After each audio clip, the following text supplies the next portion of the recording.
Welcome to another video feature on Crux. This exclusive interview is brought to you by the good people of the United States Conference of Catholic Bishops and its Secretariat for Ecumenical and Interreligious Affairs. 2017 is many things, of course, but one of them is that it is the 500th anniversary of the Protestant Reformation.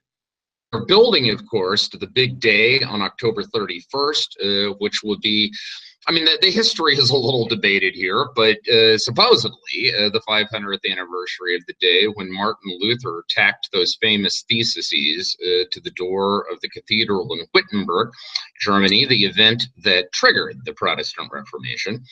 And while in some ways, at least on the Catholic side, it's not quite an event to be celebrated because it does, of course, mark one of the great ruptures in the Christian family, it is nevertheless an anniversary of massive importance and an opportunity to take stock of where we are in terms of Catholic-Protestant relations. We are delighted to be joined today by one of the leading experts in that area, Dr. Michael Root of the Catholic University of America, came out of a Lutheran background and was actually involved in the landmark 1999 joint declaration between the Catholic Church and the Lutheran World Federation on the doctrine of justification, which most people think is an enormously significant turning point in this relationship. He is also a convert to Catholicism, continues his work on ecumenism in Catholic-Protestant relations with a particular eye towards the Lutherans. Michael, thank you so much for being with us here today. My pleasure. Now, listen, let's start with this, that 1999 joint declaration on the doctrine of justification. People who are involved in Catholic-Lutheran dialogue look at that as a critically important landmark, sort of watershed in this relationship. For those who may not be exactly familiar with it, can you talk a little bit about what it was, where it came from, and why it remains so important today? In the discussion between Lutherans and Catholics, the doctrine of justification, that is, how does the Christian stand justified before God, which is crucial to salvation, was one of the issues at the center of the Protestant Reformation. Particularly on the Lutheran side, it was in some ways the central issue. What's interesting is that in some discussions, even in the 16th century, and in discussions in the 20th century, theologians had found they could actually come to an agreement on this question. But that's just theologians talking. What about, can the churches then affirm what the dialogues had said? And the joint declaration was a process by which the churches, in this case the Vatican, and in the Lutheran side, the churches that are members of the Lutheran World Federation, the worldwide organization of national Lutheran churches, they came together and they produced a fairly short document, 44 paragraphs, I think, short paragraphs, which affirmed this agreement, so that although there are differences, and the joint declaration is careful to note that there are remaining theological differences, the churches need no longer condemn each other on this question, at least in terms of this document. If this document rightly presents the Catholic and Lutheran side, then both sides says, well, there's some issues here, but they're the kind of issues theologians can argue about. We need no longer condemn each other on this issue, and this issue by itself no longer needs to divide us. And this issue, of course, was arguably right at the heart of the Protestant Reformation. So we can reach a common understanding, and that is the language, of course, that the joint declaration uses, that the subscribing Lutheran churches and the Catholic Church affirm that they have a common understanding of justification being through faith in Jesus Christ. So if we can reach a common understanding on that, then, does that mean, some have said, Michael, that this means basically the Protestant Reformation is over. Would you go that far? Would you say the split is over? No, I'm afraid not. One wishes one could say that, but there are two kinds of issues here. One, at the time even, there were a bunch of issues that were related in various ways, but the relations are sometimes tight, sometimes not very tight, that are other kinds of questions. Questions particularly about okay, this is the way justification works, but what about the rest of the Christian life? What about the pursuit of holiness? Or Then what about the church? What is the authority of the church? Who makes decisions in the church? There were a set of particularly issues about the pursuit of the Christian life and the nature of the church, which are, I think, logically not tied to justification. That is, you can agree on justification and still have some pretty significant disagreements on some other questions that you just can't get around. What do you do when you have arguments in the life of the church? What do you appeal to settle the arguments? Who settles the arguments?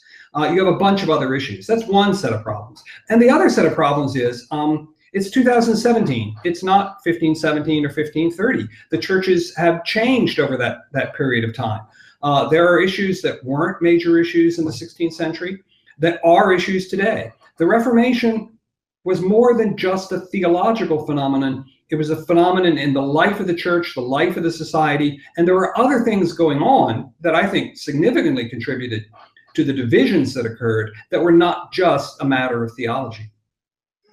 All right. Well, on that subject, because you mentioned the issue of authority, I mean, as you well know, in the Catholic Church's ecumenical relationships with pretty much any other form of Christianity out there, whether it's Orthodoxy or it's Protestantism or it's the Anglican Communion or whatever, the issues of authority do continue to come up. And in particular, the question of the primacy, the power, the infallibility of the Pope. Now, do you think the process that was used to reach the Joint Declaration in 1999, could that same process or something like it work today to try to reach a common understanding on the role of the papacy in some sort of unified Christian community? It can help, but I think one needs to note a significant difference in the way the issues work.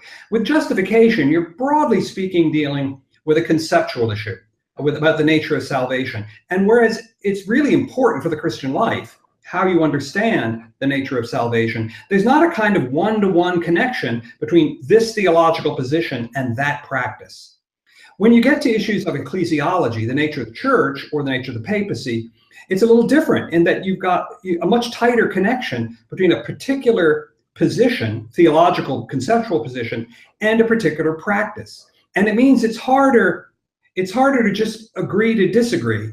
In the end, somebody's going to have to make a decision. Something like, say, the ordination of women, same-sex marriages, to take issues that are alive today, very live issues. Well, in the end, who's going to make the decision? That is a little harder to finesse and a little harder to say, well, we'll just agree to disagree. So there's a difference in the kind of issue we're dealing with. There's also a second kind of problem. In the joint, how do we decide what's a difference you can just live with? This isn't church dividing. We'll just agree to disagree and go on living a common life. The Joint Declaration never actually says how you see that. It's sort of trusted that you lay out this common understanding and then note the disagreements, and you'll just see that the agreements trump the disagreements. But how do we decide what kind of different structure? Do Lutherans need to have bishops if the Catholics live in fellowship with them? What issues need a common worldwide position? What issues can we allow different national churches to go their separate ways?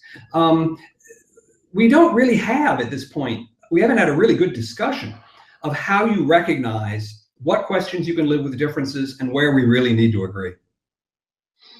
All right, let me ask you a slightly catty sort of journalistic question, which is, you know, back in the 16th century, at the origins of the Protestant Reformation, Martin Luther was obviously the standard bearer of the Protestant side. On the Catholic side, you know, there were a number of what you might call fathers or spokespersons for what we've come to call the Counter-Reformation. But, you know, at the time, certainly one of the most celebrated would have been Thomas Padgett, who was an Italian who at one point was the Master General of the Dominican Order, and came to be seen as one of the great kind of sparring partners, I guess you would say, with Luther in the court of public opinion.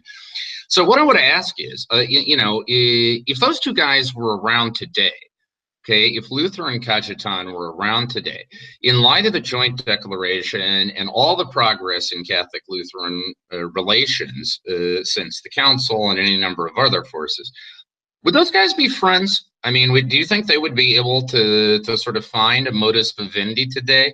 And even though they might have different accents, they would be fine. They would be able to find a way to live in a church together. If we're talking Cajetan, who's by far the best theological mind of that group that first encountered Luther and Luther, I think they could come to a meeting of theological minds today. I think they did do theology rather differently. Cajetan was a scholastic. He's known today heavily as a commentator on Thomas Aquinas, and Luther was strongly anti-scholastic. I would hope that there really was a significant agreement between them that they couldn't see at the time. I mean, today we can read all that each one wrote. Each one only knew a little bit about the other when they met. I would hope that today they could reach a certain meeting of the minds and a certain common respect for the size of their intellects and for their integrity and their sincerity. Whether they be friends, they came from quite different backgrounds. They operated at different levels. I mean, Cajetan was a true prince of the church. Luther was a monk who disdained the sort of prince of the church kind of style. So that I would hope they could respect each other. Friends might be more than you can ask, but we can live in one church without all being good friends. Yeah. Sometimes respect is the most you can hope for, right? Well, all right, before I let you go, Michael, let me ask you this last thing. It's easy for us, I think, to understand why Lutherans would mark and observe the. But why is this anniversary important to Catholics? I mean, why should Catholics be paying attention to this, taking note of it, thinking about Catholic side things? I think there are two reasons, at least. One, Catholics claim to be Catholic. That is, and that means universal. That a large portion of Western culture in Northern Europe split off from the Catholic Church is a permanent loss to Catholicism.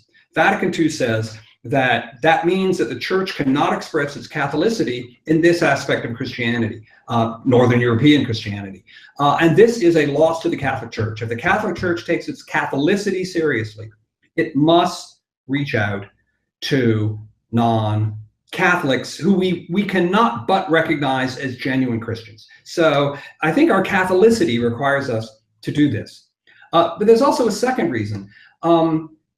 We were also shaped by the Reformation. As you mentioned, there's a Catholic Reformation, which in part was a counter-Reformation. It was a reaction against Protestants. There are aspects of Catholic life where we didn't do some things, because that's what Protestants do, like read the Bible a whole lot, or things we did because Protestants don't do them.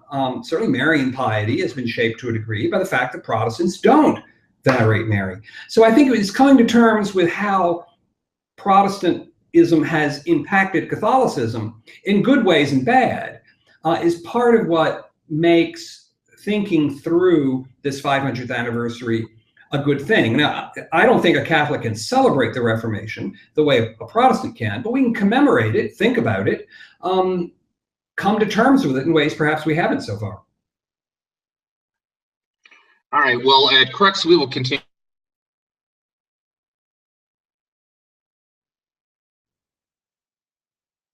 Reformation is holding towards October 31st.